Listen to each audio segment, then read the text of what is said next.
Olá, eu sou Luci Silveira e hoje de manhã eu estava lendo a Bíblia e estava lendo Atos. É muito interessante Atos, porque em Atos fala justamente dos atos dos apóstolos depois que Jesus morreu e ressuscitou. Então eles, ainda muito cheios do Espírito Santo, eles fazem milagres, muitos milagres. E houve uma vez que eles fizeram um milagre de uma pessoa que era coxa de nascença e ele foi curado, conseguiu se levantar e pular e saltava e dançava e cantava em volta dos apóstolos. E aí os apóstolos aproveitavam para falar a palavra, falavam e muitos se convertiam. Aí eu vou ler aqui para vocês o capítulo 4 de Atos. Pedro e João diante do Conselho Superior. Atos capítulo 4. Pedro e João ainda estavam falando ao povo quando chegaram alguns sacerdotes, o chefe da guarda do templo e alguns saduceus. Eles ficaram muito aborrecidos porque os dois apóstolos estavam ensinando ao povo que Jesus havia ressuscitado e que isso provava que os mortos vão ressuscitar. Então prenderam os dois e os puseram na cadeia para ficarem lá até o dia seguinte, pois já era tarde. Porém, muitas pessoas que ouviram a mensagem creram. E os homens que creram foram mais ou menos 5.000. No dia seguinte, reuniram-se em Jerusalém as autoridades dos judeus, os líderes do povo e os mestres da lei. Nessa reunião estavam também Anás, que era o grande sacerdote, Caifás, João, Alexandre e os outros que eram da família do grande sacerdote. As autoridades puseram os apóstolos em frente deles e perguntaram: com que poder ou em nome de quem vocês fizeram isto? Então Pedro, cheio do Espírito Santo, respondeu: autoridades e líderes do povo, os senhores estão nos perguntando hoje sobre o bem que foi feito a este homem e como ele foi curado.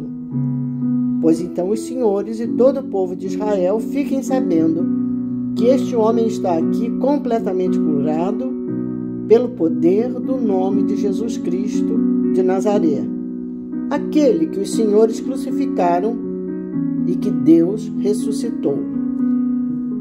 Jesus é aquele de quem as Escrituras dizem: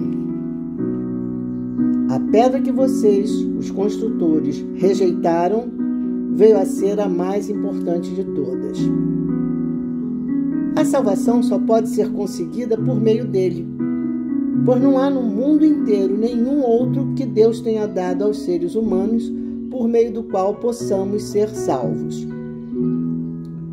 Os membros do Conselho Superior ficaram admirados com a coragem de Pedro e João, pois sabiam que eram homens simples e sem instrução, e reconheceram que eles tinham sido companheiros de Jesus, mas não podiam dizer nada contra os dois, pois o homem que havia sido curado estava ali, de pé, junto com eles. Em seguida, mandaram que Pedro e João saíssem da sala do conselho e começaram a discutir o assunto. Eles diziam: o que vamos fazer com esses homens? Pois todos os moradores de Jerusalém sabem que eles fizeram um grande milagre, e nós não podemos negar isso. Mas, para não deixar que a notícia se espalhe ainda mais entre o povo, vamos ameaçá-los, a fim de que nunca mais falem com ninguém a respeito de Jesus. Então, os chamaram e ordenaram duramente que não falassem nem ensinassem nada a respeito de Jesus. Mas Pedro e João responderam: os senhores mesmos julguem diante de Deus. Devemos obedecer aos senhores ou a Deus? Pois não podemos deixar de falar daquilo que temos visto e ouvido. Aí o Conselho Superior os ameaçou com mais dureza ainda e depois os mandou embora. O conselho não pôde castigá-los, porque todo o povo louvava a Deus por causa do que havia acontecido.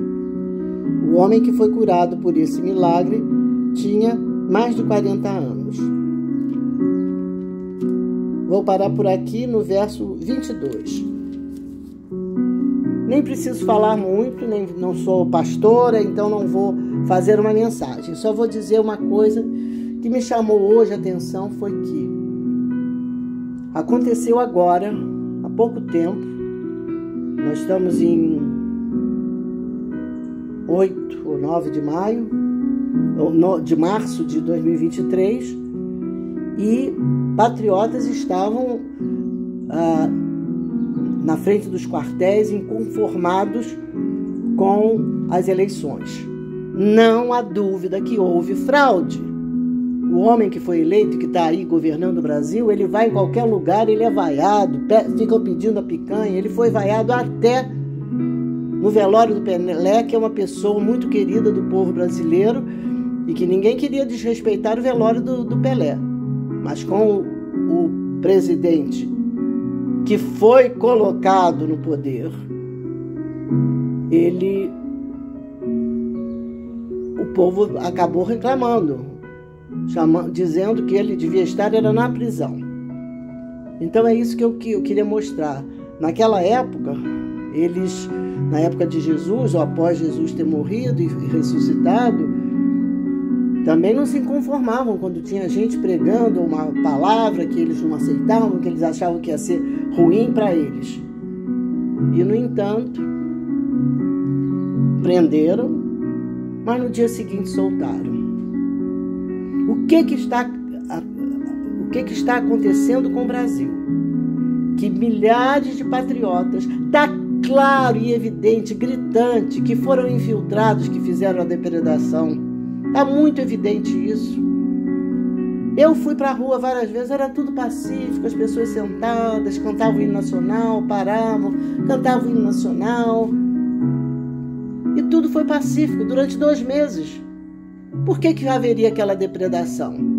E por que no dia seguinte o presidente que foi empossado estava lá em São Paulo, numa cidade de São Paulo, e já com um decreto para fazer não sei o que em Brasília e fechar, botar algum estado de alerta lá, uma coisa militar lá em Brasília? Como é porque que ele tinha aquilo no bolso já no dia seguinte do acontecido? Por que o ministro da Justiça não fez nada? Então, estavam avisados que as coisas iam acontecer, mas certamente foram infiltrados. Não duvido nada que tenha sido a mando do próprio homem que foi eleito, ou daquele psicopata que anda querendo ser o maior mandante do Brasil. Então nós que somos cristãos, nos indignamos com isso, mas sabemos que o nosso Deus nos protege e nos guarda de todo o mal. Eu estou convicta de que eu ando no reino de Deus aqui na terra. Bom dia para vocês. Ou boa tarde, ou boa noite, não sei.